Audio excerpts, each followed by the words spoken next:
in day three, which is literally like right in the middle of coaching week. And by the end of tonight, by the end of this session, we would have finished more than half of coaching week, which is a little bit crazy. Like on one hand, I'm so excited to be done because honestly, it is so crazy. If you had a look at my stories earlier, I shared a little bit of a snapshot of what our schedule has been like this whole week. It's just been insane, back and forth and everything, so that we can put this on, so that our children are still, they still feel connected and still love with us, and yet having that space and I guess the mind space at night to fully be able to concentrate without worrying that one of them is going to need us. And so that has been such a blessing to have my parents be so generous in just helping us care for our children, just half like that. And so yeah, so on one hand, I am really excited to be done with coaching, but on the other hand, I just love teaching. And so I'm just going to soak it all up. I'm just going to enjoy in the next 2 nights as well. And so yes, I'm just going to yeah, bring it all the way to the end. I'm excited. All right. Mel, I will have been late by now. Lie to you guys, just sharing something that makes you that you are so passionate about, and you truly believe your whole heart the importance of it. It doesn't feel like work, honestly. When I teach, like every single night after I go live, like I tell my husband, like then, like, oh my goodness, I feel like I'm on a high. I'm just so excited. I feel like I could continue talking about play, teaching about play, literally for hours and hours. If I had no kids, that's probably what I would do. Just talk and teach for hours and hours. But we have to go back to the present because I have a baby to feed. Whoever knows what time she's gonna wake up. Anyway, let's dive straight in. I'm going to pull my slides up. Okay, so we are officially, as I mentioned, we are officially in day three, and today we are going to be talking about the adult role. Now, I have been looking at all of your homework submission. I'm so excited to see everything. And I've actually read a couple of your comments saying that you are so excited for tonight's call. And tonight's topic is probably one of your most excited topics as well. And for good reason. I'm glad that most of you are excited. Actually, give me a show of hands in the comments, right? Based on the topics from day one to day five, right? Before even the very first session, when you just looked at the schedule, can you just give me a show of hands, right? With the numbers in the comments, which session were you most looking forward to? Was it day one, the introduction, the open ended play? Was it day two, the play environment? Was it day three, the adult role? Was it day four, when play goes wrong? Or is it day five, finding the magic of play? So let me know in the comments, what day were you actually most looking forward to, right? So Samantha, day three, Fan, day three, that's day four, Chowju, day three, Mel, day three, day four, Jansen's day five, Patricia, day two and five, day two and three, two, three. Okay, so many threes. I see a lot of threes. Okay. Oh, all five. Oh, who is this? I do not know who is this, but thank you for being so excited about all five. You are my person.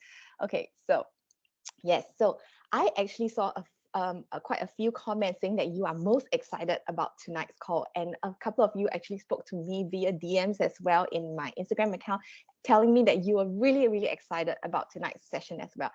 And so, yes, I'm so excited that you are excited because day three is truly so important. Yesterday I started off my session by saying the play environment is really important, which is true. I wasn't lying, but the adult role is even more important. Is even more important, right? And so let's go straight into it. So day three, adult role. So here's what we'll be covering today. We're going to be talking about the most important element in unlocking the power of open-ended play. Number two, we're going to be talking about what exactly is your role. How many of you are curious to find out what exactly is your role? And number three, how do you spend your time, right? How do you spend? Because as parents, we all have limited time. Am I right? Whether you are a stay-at-home parent, whether you are a work-at-home parent like I am, whether you are a full-time working parent outside of the home, no matter what kind of a working parent you are, we are all tight for time. Isn't it true, right? And so, with the little time that we've got, how do we make sure that we are spending our time where it really matters most? So, how do we spend that time? Number 4, the crucial ingredient. Ooh, what's the crucial ingredient? And as usual, we're going to finish up with Q&A. I will try my best. I promise to try my best to finish as early as I can so that I can give you guys more time to ask your questions. And I will make sure that my laptop will not die again like yesterday. Oh my goodness, silly me, silly me. Okay, so the most important element for unlocking the power of open-ended play, right? I'm going to give you a clue in a picture. What do you think? What do you think, guys? Let me know in the comments. What do you think is the most important element when it comes to unlocking the power of open-ended play in your home, right? The answer lies in this picture. And I purposefully chose a picture that has a lot of elements, just to stir things up a little bit, just to, maybe make you guys give me the wrong answer, because you guys are too amazing. Yeah, you guys are too amazing. Yeah, every time I ask questions, you guys are always giving me all the right answers. So I purposefully chose a picture that has many elements here that are important. All right, here we go. Wow, it's so fast. Okay.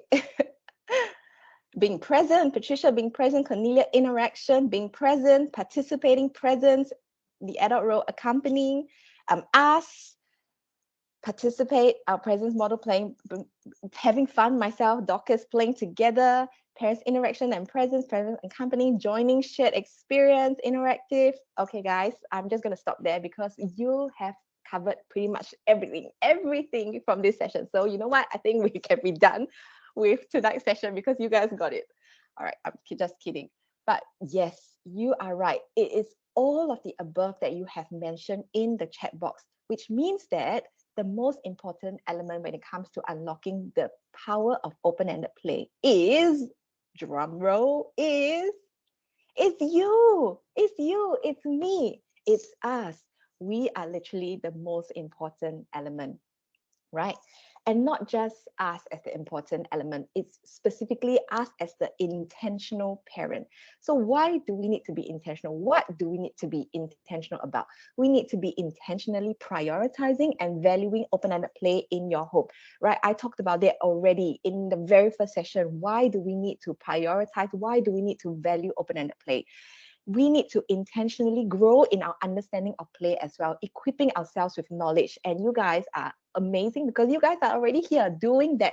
Point number 2, equipping yourself with knowledge. Because as I mentioned in day 1, right, play is a developmental process. There are stages of play when it comes to supporting our children in their play. It's both nature and nurture. And so if we don't know what we don't know, if you don't equip yourself with knowledge, how are you going to support your child to move through the different developmental stages? Isn't it right? So we need to be intentionally growing in our understanding of play. And again, guys, give yourself a pat on the back because that's what you guys are doing right here, listening to me teach for this entire week. I just want to honor you guys. Just take this time actually now to really honor you guys for intentionally putting aside 1 hour every single night, and then maybe like 15 minutes to half an hour doing the homework that I have set as well, so that you can, grow in your knowledge and do what we want to do, which is to support our children to thrive and to be the best version of themselves. Isn't that right? That's our heart as parents, right? And we also want to be intentionally becoming a student of our child, and that is to grow in our attunement of them. Why, right? We talked about that also in day 1, in with the homework assignment, to really observe, to study our child. I talked about how, understanding our children's interests, their strengths and all is so important in order to support them to move along the stages of play, the developmental stages, right? And we can only do that if we are actively, constantly being a student of our child, right? And it's not enough to just know that, oh, my child is just interested in soccer, or my child is just interested in In class, like I mentioned, we need to really drill down and go deeper and really look at what is it that they're actually interested in, and not just the thing, right?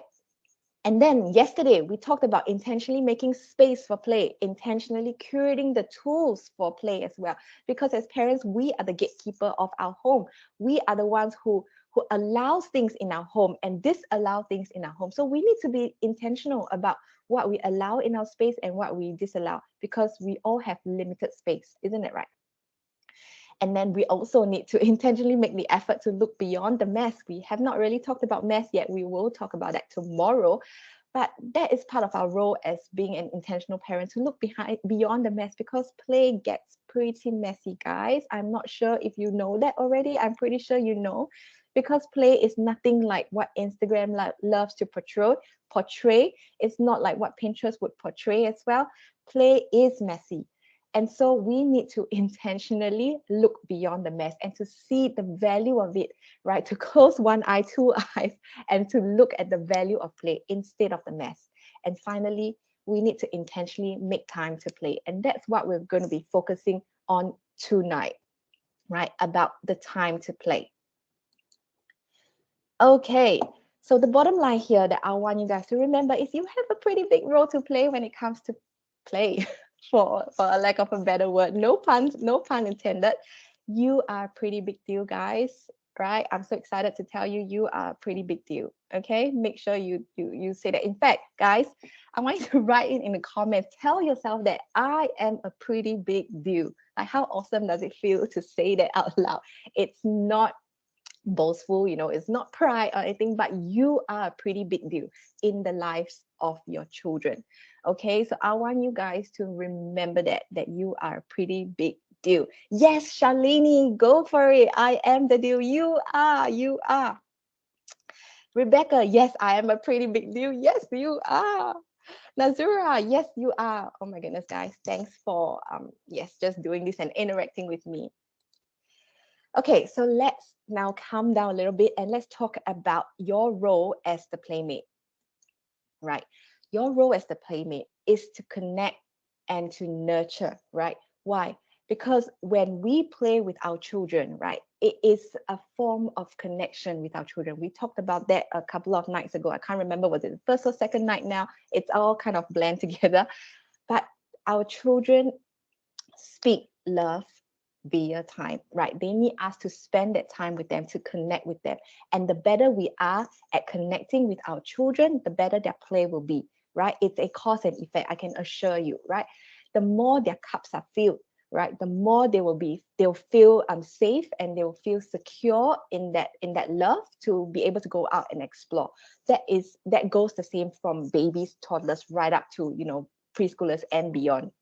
And probably I'm guessing even when you have teenagers as well. I don't have teenagers yet, but I'm pretty sure that's how it works, right?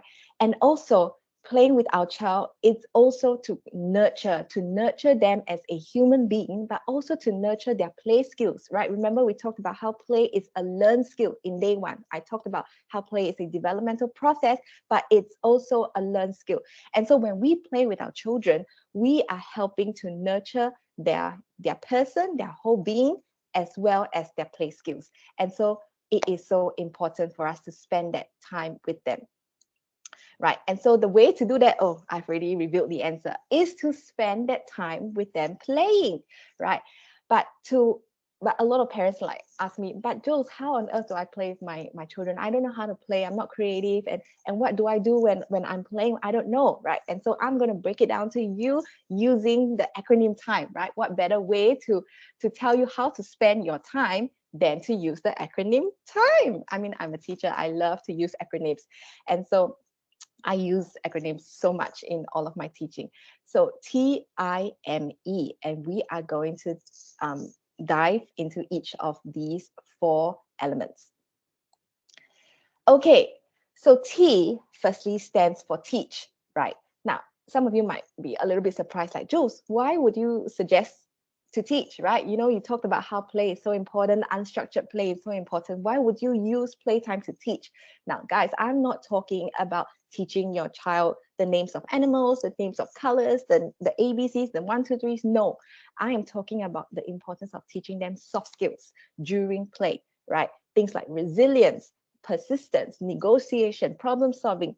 Oops, sorry, I have 2 negotiations there. Then again, I'm not perfect. Um, Teaching them collaboration, willingness to give it a go. And there are so many. I only chose a few of the key ones, right? The importance of teaching soft skills. And so these will often play out in every single day, every single play session, right? Frustrations when things don't go their way, fighting with siblings, right? We need to problem solve, we need to negotiate, we need to collaborate, right? When they don't know what to do, are they willing to give it a go? Are they willing to try even when they might not know what to do, right? When things don't go their way, can they persist? Can they be resilient, right? All these skills we need to teach as well, teach our children that. And then we also need to teach boundaries as well. You know, we talked a little bit about boundaries as well in a couple of days ago, or is it yesterday? I can't remember now. But boundaries are so important, right? I often talk about the importance of child-led play, following the child. But it does not mean that we just let our children run wild, run free. The world is your oyster. Just go and do whatever you want. You know, jump off the couch, draw on your walls. No, it's not that at all. You let your child go freely within the limits that you set, right? And so you need to teach your children those boundaries as well. You need to teach them how to respect people's boundaries, respect your boundaries, respect their siblings' boundaries. When siblings say, stop, I don't like it, they need to stop. When siblings say, hey, don't snatch it from me, they can't snatch, right? And they need to respect the environment as well, respecting rules, right? I'll give you an example in terms of respecting people's boundaries, right? A lot of times parents tell me, you know, when I play with my child and my child likes to boss me around, you know, if you are building with blocks and your child just comes and, you know, come and takes over your play or snatches a block away from you, parents tell me that they often just let their child do it because to them it's like no big deal. I mean, as parents, when we're playing with our children, we are not there to really play, to enjoy that process of play. Am I right? We are not there for that. We don't really want to play. The only reason why we're playing is because we are doing it for our kids, right? And so, you know, parents tell me when my children come in and they take away my play or they take over my play, it's fine, I let them do it. And I say, no, don't let your child, you know, just be the boss of your play. You need to stand your ground. You need to teach them boundaries, right? And that's how they learn, right? And so, you know, when your child tries to, you know, take over your play, to snatch away a block that you're using, that's where you need to say, hey, mommy was playing with that first. Can you, if you want to play with it, that's fine, you can play with my thing, but you need to ask mommy first if you can use it, or you need to ask mommy first if you can add you can add a block to what I'm making, right? These are the kind of skills that we want to teach, intentionally teach our children when we are playing with them. Okay, don't let your child just do whatever they want when you are playing with them. Okay, so yes, right, this is just a picture of me years back now back in Perth when we were in Perth for a season, right? You know, I had 3 under 3, like literally it was chaotic, right? It was chaos, you know, there was fighting and just a lot of fighting all the time, even now, fighting every single day, all the time, right? And when we sit down and play, right, you know, sometimes it looks like, you know, holding one child so that the younger child will not, you know, destroy the older child's things. And it also looks like, you know, being that mediator, telling your older child that, hey, you know, your sister is wanting to play with you, she doesn't understand yet, you know, there are all these different things that you need to teach them and explain to them because they don't understand. And so in play, that's our role. We need to teach them those skills. We need to teach them how to negotiate. We need to teach them how to respect each other's boundaries. Okay, no matter what age they are. Even with a young toddler, you can teach them as well. You talk about it, it does not mean that they will get it. Sometimes it might look like you actually holding them so that they will not, you know, go and disturb their older siblings things, like what I was doing there in the picture, but still, you know, explaining to her. And over time they will get it. Remember, we are in this for the long game. A lot of the things that we do at the beginning of their life, in the first few years of their life, is going to be so hard, right? For lack of a better word, it's going to be so mundane. It's going to look like, you know, doing things day after day without seeing any fruits for probably like months, right? But it does not mean that nothing is happening. Remember my tree, right? The images of those three trees that I showed you, right? That even though nothing is happening below the surface, you just know that your constant daily um, long suffering things that we do as parents will all count. Okay. All right. I just needed to take a breath for a minute. All right, next, moving on to I, right? T is for teach. So what does I do? I is to inspire, right? Yesterday, I talked about the importance of the play space, the importance of making it inspiring, inviting, attractive for our kids, and how we can do that also, right? In terms of helping to nurture their play skills is to inspire them to see what is possible, right? To show them that, hey, toys, there are different uses for toys. You can mix and match various toys. There are various paths to one destination. If something doesn't work, right? If you need to make steps, for instance, and you want to use 1 piece, 2 piece, 3 piece, 4 piece, 5 piece to make a staircase, and you have ran out of the 5 piece block, what can you do? You need to use maybe a 2 piece and a 3 piece block together if you don't have a 5 piece block. That's how we help our children to see that toys have multiple uses and there are various paths to one destination. When something doesn't work, there is always something else that we can do. Sometimes it might look like trialing and error a long time. Again, you have to do all that hard work. You have to sit there and probably accept the crying for a while when they go through that big emotions, the frustrations, right? But it all pays off. You are building all these different skills for them underneath the surface. Okay, so I love to give examples. I've got a couple of examples to show you guys, right? So these are a couple of sleds that we've got, right? And these sleds, my girls are really, really familiar with using them. They have played with them for years now. And oftentimes they use the sleds to make houses, to make roads, because they're pretty flat, right? And just this was just recently, only a couple of months before we came back to Singapore. One of my girls, she actually held the two green pieces on the top left, the L, right? And she held it together and she told me, hey, mommy, look, I made an L, right?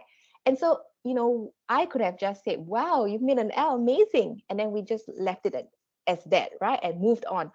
But I said, wow, you made an L. I wonder if we could make other letters as well. I wonder if we can make a word or maybe even a message, right? And so that was a prompt for them to start thinking, I have already made an L, right? My child has made an L. Is there any other letters that I can possibly make? Is there any letters is there any other letters? Is there any words I can possibly make? And my eldest actually made the word love, right? So she made the word love. And after she made the word love, we could have, just ended there as well. But again, I challenged her. I said, wow, love, who do you love, darling? Who do you love? I was hoping that she would say mom, but unfortunately, all my girls are daddy's girls. So my eldest wanted to make the words love dad. And so firstly, we had only the slats, right? And so she wanted to make the word dad. And then she had to think, okay, I need the letter D, but D is a curve, right? And so I told her, you know what, we can make D just using the slats as well. Like I told her, but she was not happy with it. She was not happy with it, and she was really upset. So there again, right? Frustration in that moment because she couldn't make the letter D with the slats because they were all straight. And I knew that we had all these semicircles, right? And so I didn't pull them out. I just asked again the question. I said, okay, well, we need something curved. I wonder if we have anything in our house that is curved, right? And because of the language I chose, because of me prompting them to think about things in our house that is curved, she suddenly prompted her to think of, hey, we've got semicircles, we can use that. And so she grabbed the semicircles, right? And so love that was it. And actually the exclamation mark wasn't even thought of me. She came up with the idea. And when she put the exclamation mark, I love that when she went to get a pom-pom to put the dot underneath the exclamation mark as well. So that was so cool. Okay, so this is one example. Now this was another example, right? So I talked about these rainbow pebbles that we've got yesterday when I was talking about how, when you have a set of 36, pebbles. So these are a set of 36 pebbles, six colors and six different sizes as well. And yesterday I talked about how my girls love playing with these pebbles in all different ways. And so the other day, we sat down. My girls asked for us to play with them, right? And so we sat down. They were just playing the block. Sorry, not blocks. They were playing with these pebbles, and I just they were just randomly making something. I cannot remember now. Okay, so the top two, right, was made by my husband and I. The bottom three were made by my three oldest, my three older girls, right? And so one of them actually made one of the bottom ones first, and I cannot remember which child now. Okay, but one of them did, and I said, hey, this looks like a person, or this looks like a face, or something like that, right? And that prompted me, because of me saying that looks like something, that prompted me to just start a game with everyone, because we were all sitting around. It was a Saturday, I remember, because Saturday is the day that we intentionally not work, and we just spend time with the kids. Because yeah, my husband and I work Monday to Friday. We take half a day each. So Saturday is family time, and so we play with the girls Saturday mornings. And yeah, so I said, hey, there are six colors here. Why don't we take one color each, and let's create people, right? Let's each make our own person, and let's see if we can all make it in a different way, right? And that would be so fun. And my girls love the idea, and so we all chose our colors. We all got to create our own person. And because of that, right, I got to hear them tell stories about the person as well, right? And so the top one, the red one, was done by me, and I told them I made me, because usually back in Melbourne, I have long hair. I mean, I came to Singapore and I cut my hair short, but in Melbourne I have long hair and my hair is always in a bun. And so I told them how that red person, right, has a bun at the top. That's me. I made myself, and I made myself looking from the side view. And so that little thing there on the body is my hand, right? Hey, actually, no, sorry guys, it wasn't my hand. It was me pregnant. Yes, that I made me. That little thing wasn't my hand. It was my baby, my now 3 months old baby in my belly. So I made that red one, and then the green one was made by Dan, and the yellow one was made by my eldest, and she was talking about how that big little yellow thing is like a big poofy ponytail, right? And so it was so fun, because we got to hang out together, we got to enjoy time together, we got to be creative, we got to think about how we can experiment with presenting a particular concept in different ways. And there is no right or wrong. Remember how we talked about how open-ended play has no right or wrong. And then we started to develop storytelling skills as well, which is building our children's language skills, right? So the purple one was made by one of my girls, and she had a little tear down the side. So she didn't make a whole person, she only made a face. And that little tiny, the small tiny pebble is a tear. And oh my goodness, guys, when she told me that was a tear, I was just so overwhelmed. I wasn't sad, but I was just so overwhelmed, because I was so proud of her for being able to, think about that and just draw connections like that using just all these pebbles that we've got. And so, yes, this is our little story of a special time that we've got together, which was so much fun. Okay. Yes, Dorcas, amazing to see their different interpretations of how they create their people. Yes, so it's not just the making, but it's in the talking, it's in the discussion, it's in the language, like, right? Just there's so much yeah, just value in that. I think it was just 20 minutes time together. It was not long, but it was so much fun and it was so valuable. All right, so moving on to M, which is model, to model for our kids, because more is caught rather than more is. Oh, guys, I am so sorry. I'm not really thinking straight. I made so many mistakes in my presentation tonight, but I meant to say more is caught rather than taught. Okay, so yes, I don't believe in teaching. I believe in modeling. Whatever we want our children to do to develop the skills in, we need to do it first, right? If we want our children to read, we need to be a reader. if we want our children to pick up the pen and write, we need to be a writer as well. And this is something I often tell the tailors, as my tailors as well, inside of my parenting membership. Recently we had a Raising Confident Writers workshop, Raising Confident Readers workshop. That's what I tell them as well, the importance of modeling reading, modeling writing. A lot of times for me in our work, right, and I'm sure for all of you as well, we are just so more comfortable in using our laptop to do work. Even for me as well, I work on my laptop all the time, but sometimes when I want to work in front of my kids, when they're happily playing, I will intentionally, there you go again, the word intentional, I will intentionally take out a paper, a notebook, and a pen so that I can just model writing in front of them. Because if I want them to write eventually, right, and they do right now, I need to show them that writing is meaningful as well. As much as possible, I will write. When we are running out of our groceries and we need to make a shopping list, it's so easy to just take out your phone and write it in your notes, app in your phone, right? But it doesn't take much effort but intentionality on our part to actually write a proper grocery list in front of your child, right? And so the importance of modeling is so underrated, but it's so powerful.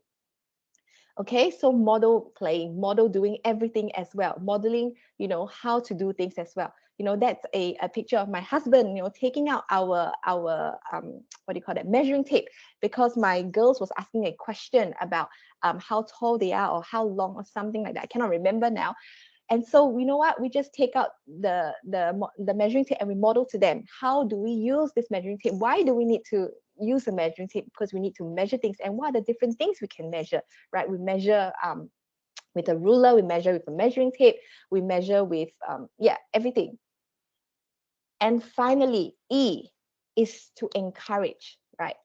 This, I cannot stress the importance of this in your children's play. When you are playing for children, to encourage them, to encourage and encourage and encourage, because children want to be seen, they want to be heard. Honestly, sometimes I will encourage from afar as well. And that's why we talked about yesterday, right? When the importance of setting up a play space, right, where you are there as well. Because when you are there, you can see everything that's happening. Even if you're not sitting there playing with them, you can notice things from afar and you can shout out and you can yell out like, oh my goodness, there is such a high, tall tower that you have made. It's amazing. It's so stable. It's not falling down. It is taller than you. Calling out things that they are doing well to encourage them. Children want to be seen and heard. What you focus on, what you emphasize on, what you water with encouragement and affirmation will grow, right? Remember again my three images of trees, right?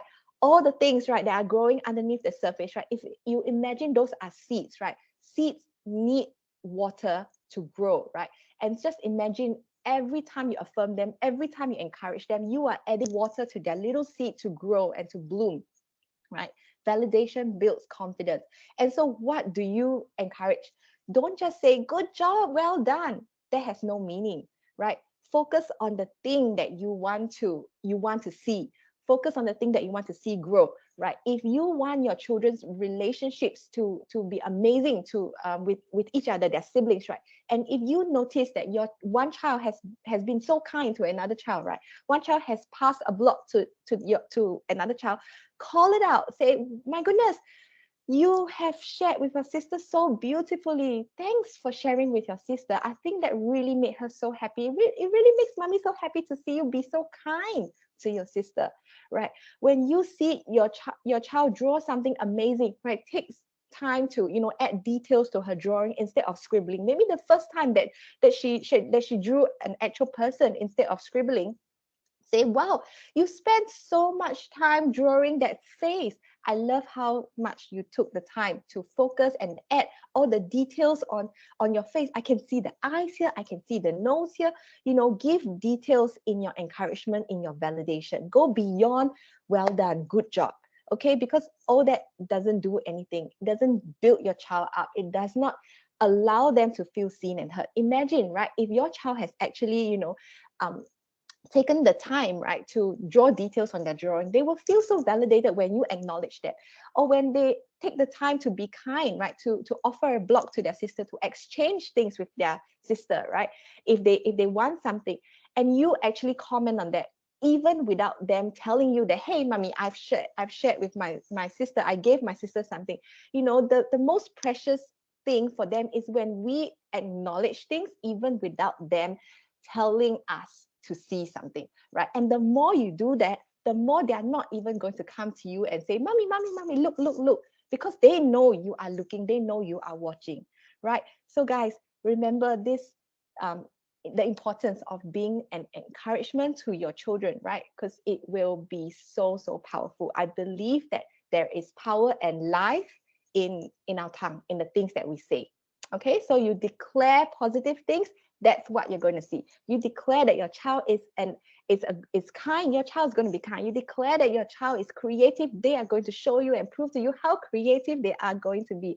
You tell them that, oh my goodness, you're such a great reader, you're such a good dancer, you're such a good singer, blah blah blah. Whatever you say that they're good at, guess what? That is developing self-confidence in them. They will say, yes, mommy, I know, you tell me all the time. That's what my girls tell me these days. Every time I tell them, wow, you are so good at blah blah blah, they will say, yes, mommy, you tell me all the time, I know. Okay.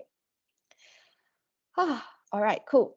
So the crucial ingredient, moving on, right? We talked about TIME now. The crucial ingredient, you need to spend your time meaningfully, productively and to achieve time, right?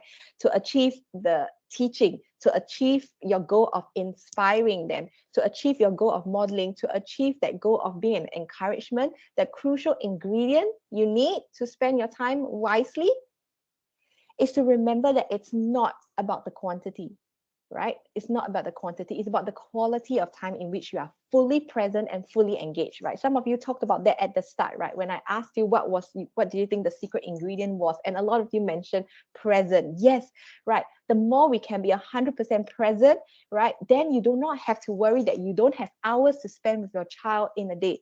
Literally 10 minutes a day of quality time is much better than an entire day with them where you are not really there, where your body is there, but your mind is not there. I can assure you 10 minutes of quality time is going to be much, much more effective, right? So guys, let's recap. You are the most important element in unlocking the power of play. We talked about that. You are a big deal, right? Your role in play is to spend time to connect and to nurture, right? To connect, to fill up their emotional cups, and to nurture their whole being, their whole individual, their whole self, and to nurture their play skills, right? And the time that you spend, you to do that, you need to spend time to play with them. There is no other way around that. We have to spend that time. And the way we spend our time is to teach soft skills, inspire them to see possibilities, model a love and how to play, model a love for everything, and E, to encourage, to empower them, and to build confidence. And guys, with that, we have come to the end of tonight's session. And here is your action task for today, right? So today's R is to reflect. So the very first R we had was, what was it, guys? Do you remember? It was to recognize, right? We talked about the importance of recognizing, right? Recognizing our children's abilities, our strengths, their interests. Day 2 was about reviewing the play space. Day 3 is about reflecting on how you are in your play with your child, right? Reflect on your play times before, right? And take the time after everything that you have learned tonight, right? To spend that time playing with your child and reflect on how you feel now that you know all these different things to do, right? And yeah, just reflect on the before and after, right? The reason why we do that, right, is not to feel guilty. If you are not doing any of these things, right, if you have not been present before, as much as you want to, it's not for us to feel guilty. It's for us to know and celebrate the growth that we have. Because remember, we said when we know better, we can do better. So now we know, I challenge you to do better. All right. And that's why we are all here. Okay, we never want to reach a point in time where we can be complacent and to reach a point where we feel like, oh, I feel like I know my child completely now. There is always another level in terms of knowing our child better, right? I never want to stop learning about my child. I never want to stop studying my child. I want to grow to know and learn more about child every single day, right? And so we take the time to reflect, and so that we can celebrate how far we've come, right? We think about how we felt before and how we felt how we feel now. Okay. And so in your next play session, think about how you can, incorporate TIME. Please don't feel like you need to do all four, right, in one play session, right? And it's okay to even just enjoy the process. Sometimes we give ourselves so much pressure as well, right? The thing about this, right, is I want to give you the knowledge, right?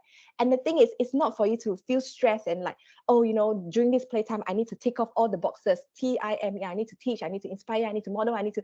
No, it's not that at all, right? It's to just to be aware so that when opportunities come, right, where you can encourage, you remember, hey, Jules talked about being an encouragement. I noticed an opportunity now, I'm going to do it, right? If you notice an opportunity, an idea, and light bulb moment for you to inspire your child to see play, to see their toys in a different way, that's how you can bring it in, right? And if you notice an opportunity for you to model, that's how you can bring it in as well. It's not for you to feel stressed every time you sit with your child and feel like, oh my goodness, Joe said I have to do this, so I need to tick, tick, tick. It's not about ticking the boxes. As long as you commit to sitting down there intentionally to be present, I promise you the TIME will come and just flow naturally. And the more you do this, the more it becomes a habit, the more it will just come as part and parcel of who you are. It will just flow out of you naturally. Okay. All right. And so with that, I have finished and it is time to answer some of your questions. Mama guilt is real. It is so real, guys. It is so real. Sometimes even though I talk about this all the time, I still deal with mama guilt all the time. It is so normal, right? And the thing to note here is that self-awareness is the most important thing. Once you are aware, that's the point where you can just capture that thought immediately and say, hey, mom guilt, you do not belong here, get out, right? And then move on. Okay. All right, let me remove my slides and let's take some questions. Okay.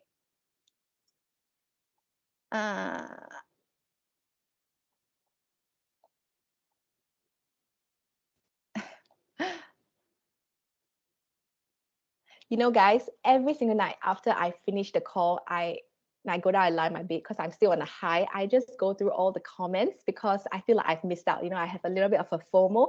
I'm an extrovert and I love to interact and engage with people. But the thing is, when I'm teaching, I obviously can't do that, right? And so when I go back, I look through all the comments because I don't want to miss out and I want to continue to engage with you guys. So, yeah, it's so funny. Okay, let's choose a question. Okay, I saw a question there from Facebook user. Okay, whoever you are, I'm sorry I cannot call you by name, but I've chosen your question. I aim for authentic communication with my kid. How can I expand their play without sounding fake? Like I am withholding information. I don't see that you are withholding information. I guess like in the example that I gave earlier, right, with the love dad, and the fact that I could easily have just told my child, hey, you to make a D, we've got a semicircle, just use that semicircle. But the thing is, I don't feel that there is withholding information or not authentic communication with my child, because firstly, if my child were to ask me that, I would say, I think we've got something in our house that is D, right? But the thing is, my child didn't even think about it, right? She didn't think about it. And so she was stuck and she was really upset in the moment. She was thinking like how I want to make a curved D, right? I told her that, hey, we can use the straight slats, but she didn't want, she wanted the curved pieces, right? And so she couldn't at that moment remember that we've got that. And so here I see my role, right, as to be her GPS, right? Instead of being no, what is it?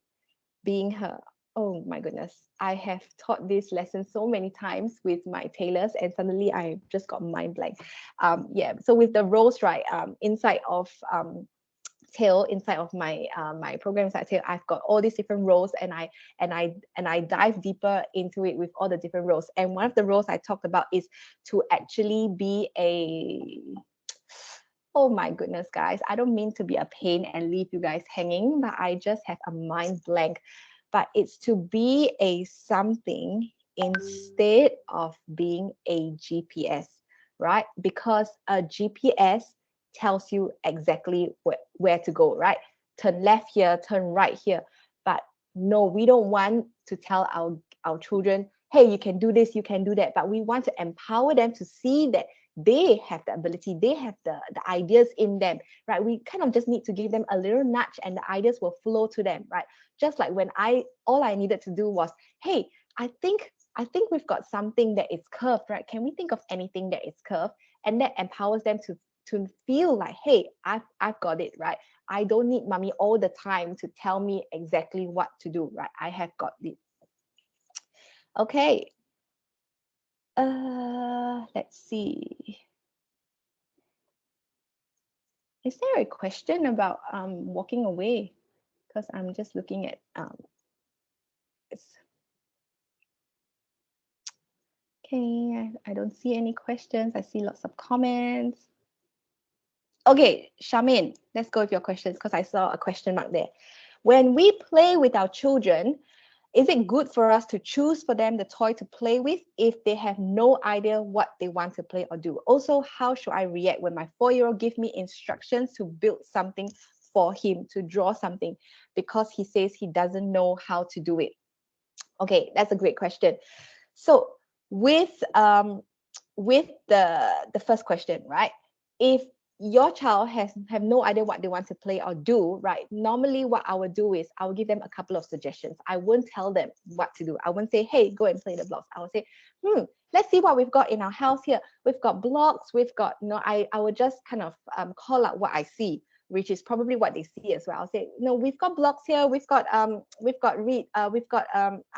play kitchen here, we've got Legos here, we've got books here. What would you like to do, right? And so sometimes there's too many. What I'll do is instead of giving like 4 choices, I might just give 2 or 3. So it kind of narrows down the choices, because sometimes when there's too much, it's a bit overwhelming for them to choose as well.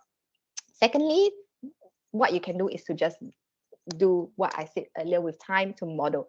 Sit there and start playing with something. Doesn't matter where it is, just play with something.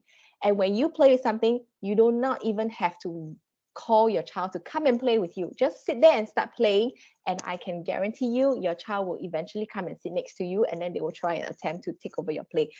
First, they might be an observer, they might talk about it, they might ask you, what are you doing, mommy, right? They will observe, they might ask you questions, and then you can say, you know what, mommy doesn't know, I don't know what I'm doing as well, I'm just going to sit down because I feel like playing, which is probably not very true, but mommy just feels like sitting down to play with the blocks here. I'm not sure yet what I'm going to do, but I'm just going to put all these blocks together and I'll see what comes out, right? And that is often what I actually say to my children.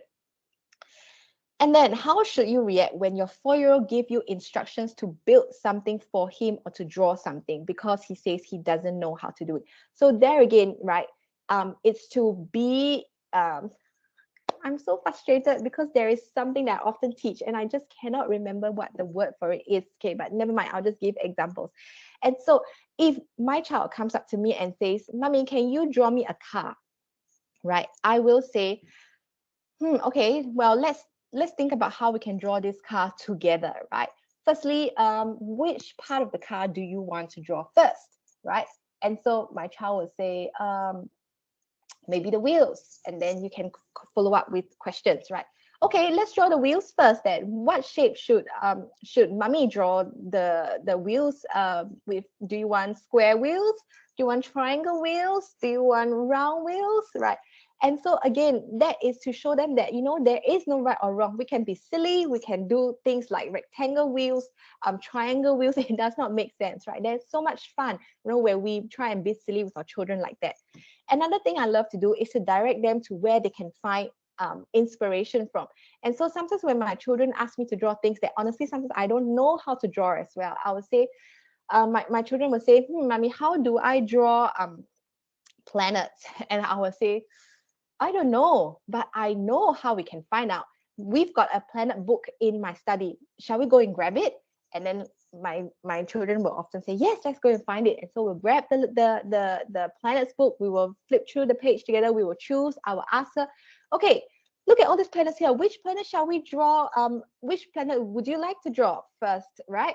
And then my child will choose one, and then we will talk about it first, right?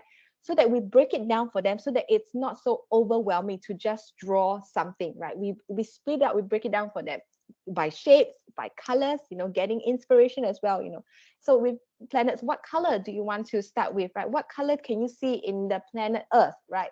Oh, there's blue, there's green. Okay, what shape is it? Is it round? Is it whatever, right? And so asking them questions, prompts, right, to get them to engage, and so that even if it ends up you are the one drawing, it does not matter, because you are not just drawing something um, um, for them on their behalf, right? You are stretching their ability to do it for themselves eventually, right? Again, where we talked about how play, everything, creativity, play is a learned skill. And this is how we can support our children to develop those skills, by not expecting them to go from stage 0 to stage 7 to be able to do something straight away. But we break it down for them into manageable parts, getting them to offer their suggestions, to be a part of it as well, right? And so that they will feel that they are involved, they are part of it, and we are not just solely drawing something for them. So in the future, right, you have already sown these seeds of skills, developing their skills to be able to break it down for them. Eventually, they will be able to do the same thing for them. Next time, when they want to draw a flower, they know that, okay, I want to draw a flower. Which flower should I draw? I don't know. Maybe I can look up a flower book, right? I'll flip through the flower book. I'll choose the flower that I want to draw. I'll choose the colors, right? You are developing those skills for them. You are stretching their ability to do that for themselves eventually. Okay? All right. Moving on. Okay, this is a great question. Hi, I am just wondering, while we can spend quality time with the kids, other caregivers who would probably not make the effort to be that intentional in play, would they undo our effort? Honestly, no. No. That is my personal opinion, because, right, nothing can take the place of your relationship with your child. And honestly, children are flexible enough to know that different caregivers in their life will do things differently, right? I often give the example of my husband and I, right? We used to do lots of things very differently. I come from a teacher background, whereas my husband doesn't. He's not a teacher. He's not a trained teacher by any mile whatsoever, right? And and he wasn't at home a lot as well prior to coming home to be with us. He would be going to work for the entire day, and he would come back and he only spend a few not even hours. He would spend, like, maybe a half an hour or so with the kids before dinner, or maybe after dinner, in a day, and that's all the time that he had with them. And sometimes, right, when I see him interacting with my girls back then, right, he would do things, right, that I would never do, right? When, again, when my girls used to ask him, to draw things, right, he would just draw it. He would just draw it for them. He would not break it down for them like the way I would do. Does it matter? No, it does not matter. Right? Because our children knows that, daddy is doing this, mommy is going to do this with me, and it's completely okay. For me, and I say this all the time, the most important thing is the relationships that my children have with all the different caregivers in their lives, whether that be the dad, whether that be a helper that you've got in your house, whether that be your grandparents, aunties, uncles, your siblings that spend time with your kids, right? It does not matter. For me, relationships always come first. And so, as long as I spend time with my kids, I don't care if they don't do the same thing as I do, because I know that as long as I'm intentional in how I spend my time with my kids, whoops, sorry, I do not want to butt into how other adults interact with my children. I feel like that's not my place, right? And as long as their relationships are strong, that's all that matters to me, right? And so I want my children to enjoy time with their dad, and I want my husband to enjoy time with the girls as well, without me constantly breathing over his neck and telling him, oh my goodness, dear, you're doing it wrong, don't do that, don't do that. Imagine if I constantly said that to him, or even if I don't say that, but I try and I don't know, try and sneakily try and make him change the way he do things. It's going to affect the way he will interact with the girls, it will affect his desire of wanting to play with the girls, because he will feel like, you know what, I can never get this right. I always get this wrong. I might as well just let my wife do it. I might as well just let Jules do it because she's the teacher. She knows it all, right? No, I don't want that, right? And so I don't want to step in and make other adults in my life fearful, I guess, worry about whether they're doing right or wrong with my kids.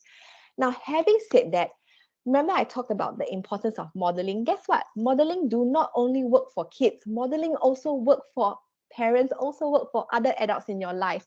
And I cannot tell you how many times, right, my husband says things that I know has come from hearing me say, and I secretly laugh, and I secretly find it so funny when I hear him say the same thing. And now when I hear my parents say the same things as well, you know, I'm living with my parents currently, and they obviously do things that are for a different generation. They do things so different to us. And sometimes when I hear my parents say things that I say, I find it so funny, because I never ever tell my parents, hey, you know, do that and say that to my girls. I never used to tell my husband, you know, you need to say that, you don't teach them, you don't draw for them, you don't play for them. You know, I don't tell them that. But eventually they catch on, right? They catch on, because when you are intentional about doing all these things, right, people will see the value of it, right? People will see like, oh my goodness, that works so well, right? Jules said that, and the girls just did this amazing thing on their own. It's incredible. And they will catch on eventually, like osmosis, right? When you are in the environment, it's amazing how influence can just spread like magic. Okay, guys, so don't stress about all that. You are not responsible for other caregivers. You are responsible for the choices that you make. You are only responsible for what you do with your kids. Okay? And so that actually takes off the stress off you. So don't worry about all that. It's not your burden to carry. Okay. All right. Let's see. Let's see. Oh, I love this question. Does it work if the time is split across two parents? I'm better at teach and sucks at inspire, but my husband is better at inspire. Yes, yes, right. Again, it's so good when husband and wife work together as a team, right? You know, I am the art person, right? I am not artistic, but because it's important to me, you know, I will tell you how, you know, I grew up not loving art, scared of art, because I always used to fail in art, right? I hate it, you know, growing up in Singapore where they grade you for even things like art. Like, seriously, how can you fail at art? I failed at art. And it traumatized me for the longest time, until I actually went into early childhood field and I learned about the importance of art. And that's why now I'm so determined that my children grow up loving art, not like me, scared and everything, because it is so powerful and so valuable, right? And so I am the art person, right? I want to expose my children to tools, to art materials and all that, even though I'm not good at it, even though I don't know, but I'm committed to learning. I'm committed to modeling for them a love and enjoyment for the arts. And so that's me, right? But that's not my husband. Paints, messy stuff, like freaks him out. Like he cannot deal with it. And there was once he, bless him, he attempted to try. It stressed him out so much. I walked in and I said, you know what, dear, just leave it to me next time. Okay. You do the Lego stuff, right? Like I cannot do Lego. Okay. Like when I play with Lego, I do it. Yeah, I just am not good with Lego. I don't really enjoy it. And sometimes when I do play with Lego, it's not to make anything, right? It's to just stack pieces together, and I will just kind of like have that base plate where, and I'll just stack all the pieces together, and that's completely fine as well. There's no right or wrong, remember, when it comes to open-ended play. But because I don't enjoy it, usually I don't really play with Lego with my kids. But my husband does. He loves Lego. He's great at it. He's got an engineering background. He's got that engineering mind, and so he does Lego with the girls. Whereas I do more of the artistic stuff and the arty things. And so play to your strengths, right? The most important thing is to have that quality time with your children. You can choose what kind of thing that you want to do as well. Sometimes, you know, you go with your children's lead, but sometimes, right, you can most definitely just choose things that you enjoy as well. And it's great because you expose your kids to your interests as well, because you matter as well.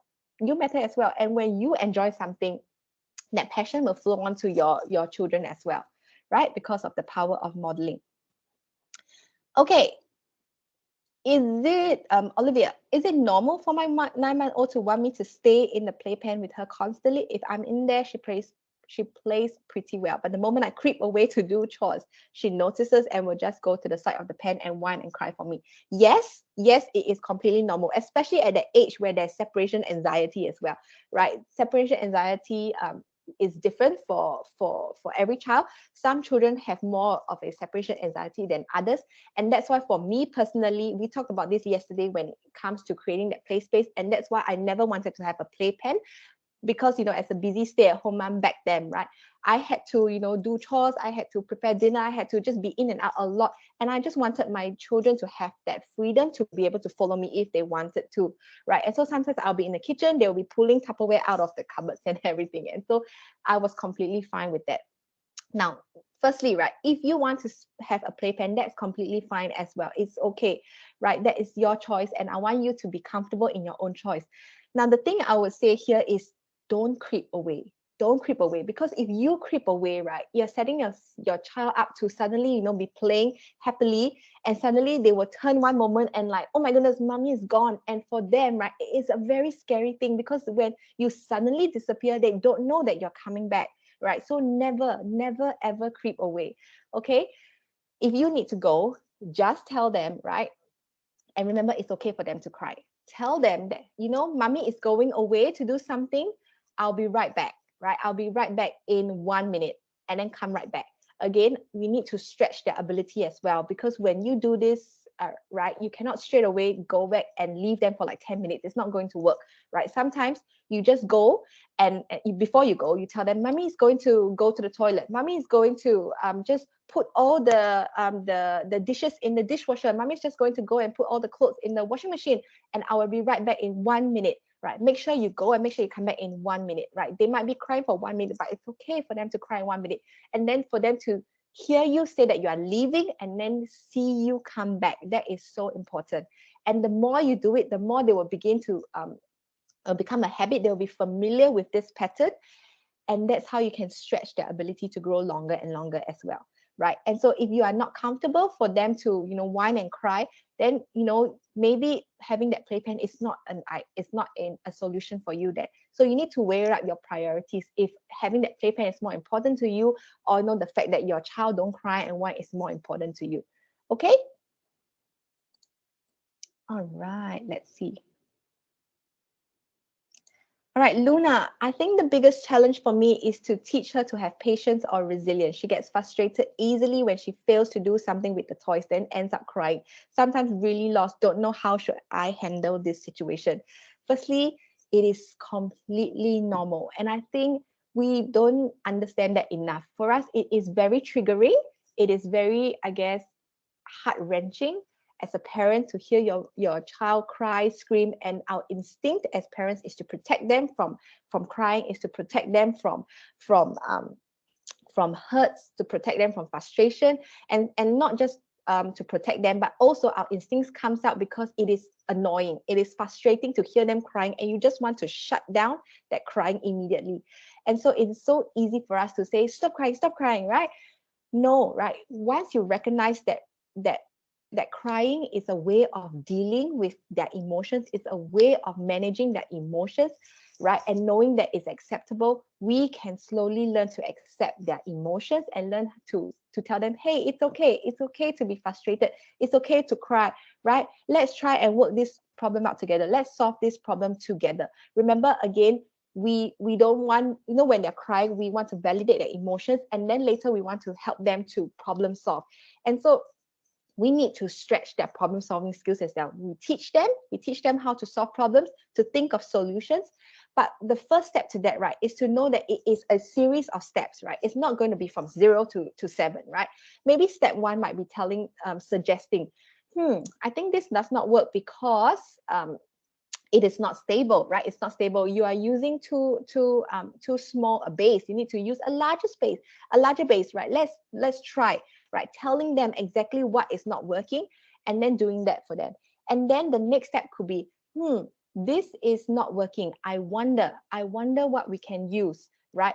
And then slowly, then you can actually leave them to solve the problem themselves when they meet a solution. Like currently now, my girls know, right, that we never solve problems for them. And so every time we cry, we sit with them, right? Today as well, a great example today was, we were in the hotel, we were going to back home, right? We were driving back home with my girls after our swim session, right? So now we have crazy schedule here. In the day we have, our big girls. In the night we have my baby, and then the rest of the time we just go back and forth with my parents to swap the kids. And so this afternoon we had the girls here for swimming, and then in the evening we were driving them back home to my parents to swap kids. And in the car, right, my girls were fighting over the sitting positions in the car, right? And so both my big girls wanted to be on the left side of the car. I don't know why. And so they were crying and crying and crying. And so one girl was like saying, oh, she already sat on the left side this morning, so now it's my turn to sit on the left side, right? And so it's so easy for us to say, stop crying, right? But the thing is, it's important. It's something that is important for my big girl, right? It's important for her to feel heard, for her to have justice, maybe that, we each take a turns to sit on the left side, right? To us, it may not be a big deal, right? It's the same, right? It does not matter whether it's the left or the right side, but to them, it's important. And so for us, what do? I never solve the problem for them. I just tell them, okay, right? We will not drive. We will just sit here. We'll wait in the car. We will wait until you guys solve the problem and you work it out together. Previously, I will ask them, I'll give them solutions. But now we are at a point where my girls know that I will never solve the problem with them. I will sit there with them. We'll wait it out until they find a solution. And so in the end, there was some crying. We had to just sit through the crying. And in the end, one child said, okay, you can. So she gave up her seat to her sister. And then she moved to the other side and she said, I'm not happy about it, but I'm going to let Chiche have it. Problem solved. They solved the problem themselves, right? And this is not, again, guys, this is not something that happens overnight. It's something that takes time. It takes so much time over the months, over the years, right, of repeatedly doing this over and over and over and over again. Guys, parenting is hard, right? It's hard work. It takes so much intentionality, right? I hope you know what you sign up for when we became parents, right? There is no easy thing about parenting at all.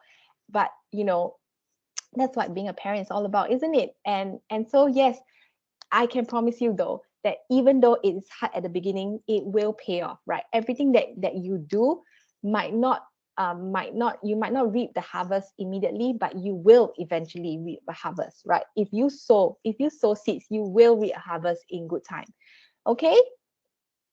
All right. It is 11:10 already. I am aware of the time. So I will give one more. I will take one more question. I just saw all the thing earlier that some of yes, is it a coach? Yes, is it a canvas? I think you guys must be my tailors, because yes, I talked about how we want to be a compass and not a GPS for our kids. So thank you for that. Whoever you are, I believe you must be one of my tailors, because you got it. Yes, we want to be a compass, directing them the way, but not being a GPS. Right? Earlier, just now, I gave the example. Yes, thank you so much. Yes, I talked about this inside of Tail, that we want to help our children. We want to play the role of a compass, giving them the directions instead of being a GPS and telling them go right to the next left, down 300 meters, turn left. No, we don't want to do that. Okay, one last question before I will go for the night.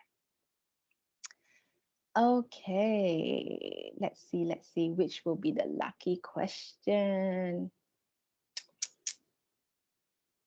I'm just going to scroll. I don't see any questions. Okay, this one. Hello. Is it okay for a 3.2-year-old to be moving from one activity to another activity during their free play? Example, play with magnetic tiles for 2 minutes, then move on to pretend play for 5 minutes, then move on to art area for 3 minutes. Is there a distraction going on? Is it actually okay? What do you guys think? Come on. I'm going to throw it out to my my wonderful parents here. There's over 250 of you right now on the call. What do you guys think? Let's help this parent with her question.